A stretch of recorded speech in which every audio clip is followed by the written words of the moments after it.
Le fondateur des Gypsy Kings, c'est lui, Chico, qui tourne partout dans le monde avec son groupe, Chico et les Gypsy. Son nouvel album enregistré avec la voix orientale sublime de Asna a pour titre Unidos. Et il fait paraître, Chico, par les éditions d'Amazon, un petit livre savoureux baptisé « C'était mal parti ».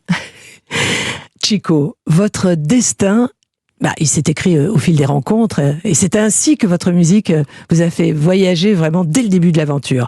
Alors, comme ce jour par exemple où, suivant une petite amie qui vivait à Lausanne, vous vous présentez pour jouer comme ça, au hasard, dans un restaurant donc de la ville, et le patron vous dit « Ah, mais si vous venez ce soir, c'est pour Charlie Chaplin que vous allez jouer ». Exactement. En fait, c'était à Lausanne, le restaurant s'appelle La Grappe d'Or. Et puis, le midi, je vois le patron et je lui demande si on peut jouer. Il se trouve qu'il adore la musique gitane. Il me dit, allez-y, on joue et tout le monde se régale. C'est une mini fiesta, tout le monde se régale. On était deux, Canout et moi. Et en partant, il me remercie et il me dit, si vous voulez revenir ce soir, il y a Charlie Chaplin qui sera là. Et moi, je me dis, mais Charlie Chaplin, c'est pas possible. Et je sors, je vois mon copain, je lui dis, tu te rends compte, ce soir, on revient, il y a Charlie Chaplin qui est là. Et il me regarde avec des yeux comme ça, il me dit, mais Charlie Chaplin, c'est Charlot de la télé. Je lui dis, oui. Il me dit, mais qu'est-ce que tu veux qu'il te donne? C'est un clochard, il me dit. C'est joli. Et en fait, le soir, on est revenu et on a joué devant Charlie Chaplin et sa famille qui était là. Il était âgé déjà. Oui. Et lui qui a fait rire le monde entier, quand il nous a écoutés, il s'est mis à pleurer. Et pour moi, c'était le moment de ma vie, quoi. Lui qui avait cette... on a grandi avec Charlie Chaplin. Bien sûr. On a vu cette tragico-comique dans ses films. Et pour moi, c'était un signe du destin que si on arrivait à faire pleurer Charlie Chaplin, je crois que notre musique avait de l'avenir. Parce que on associe toujours Chaplin à l'époque du Mai, mais Chaplin, il avait une passion pour la musique au point de composer les bandes son de ses films. Il était extraordinaire. Et certaines de ses partitions sont devenues des succès planétaires, comme le titre Smile, qui a été enregistré par Céline Dion, qui a été enregistré par Nat King Cole, et aussi par Michael Jackson. Ouais. Non, mais c'était un artiste incroyable. Une sensibilité mais énorme. Alors, Chico, la rencontre, alors peut-être la plus emblématique, en tout cas celle que vous évoquez comme une providence, elle a eu lieu, cette rencontre, le 28 septembre 1978, ce soir-là.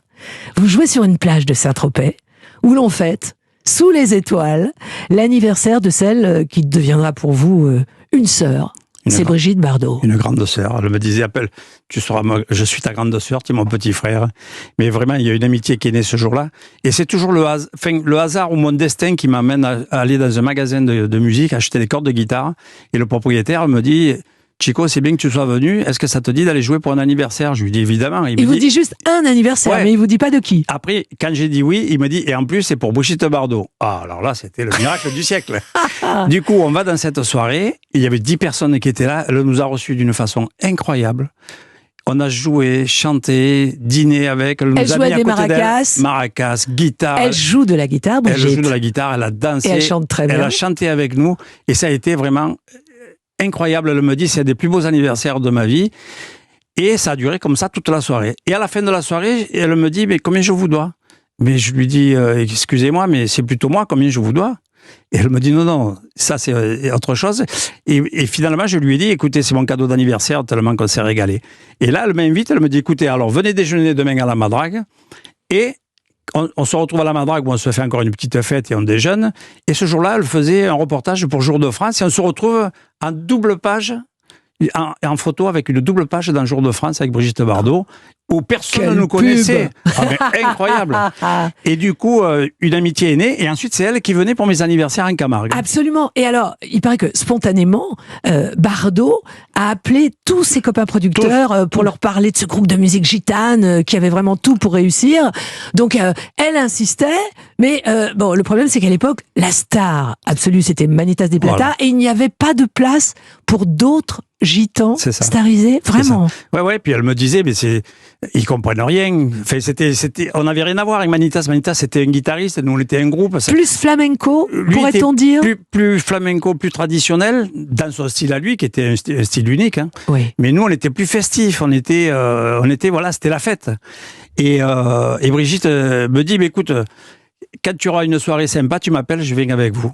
Je lui dis, mais Brigitte, tu peux pas arriver dans les soirées comme ça. Elle me dit, mais on s'en fout. Elle était très cash. Hein. Elle me dit, viens me chercher. Et il se trouve qu'un jour, il y a eu un mariage pour des Allemands que je connaissais pas du tout. Et moi, j'appelle Brigitte et je lui dis, écoute, on fait une soirée. Et je crois qu'elle doit être sympathique. Si ça te dit, je viens te chercher. Elle me dit, bien sûr, viens me chercher. Je vais la chercher. Elle monte dans notre voiture. Elle se met une jupe, une perruque. On arrive en jouant et elle se met à danser. Et la tête des gens qui disaient, mais c'est bizarre là. Elle ressemble beaucoup à Bardot. Hein. La danseuse ressemble à Brigitte Bardot. Et de là est née la légende, parce que les gens se disaient, mais tu te rends compte, tu engages les Il faut Gitans. dire que c'était la star mondiale absolue. On la connaissait jusque chez les Inuits. Non, mais elle avait 45 ans, c'était... Et d'une beauté phénoménale. C'était le canon des canons, quoi. C'était... Bardot, c'est à l'arrivée... la terre s'ouvrait, quoi. Non, mais ça a été extraordinaire, franchement. Alors, Chico... je disais, alors justement, les gens venaient nous voir, ils nous disaient, mais tu te rends compte, tu engages les Gitans et en plus, tu as Bardot en prime, quoi. et elle a été pour nous un porte-bonheur incroyable. Je lui rends chaque fois un hommage parce que franchement, elle n'aurait pas existé, je ne serais peut-être pas là en train de vous en parler parce que les destins, ça tient à rien, quoi. Un petit virage à droite, un petit virage à gauche, à 2 minutes près, hop, la vie, elle bascule. Et Bardot, elle a été, pour moi et pour le groupe, extraordinaire.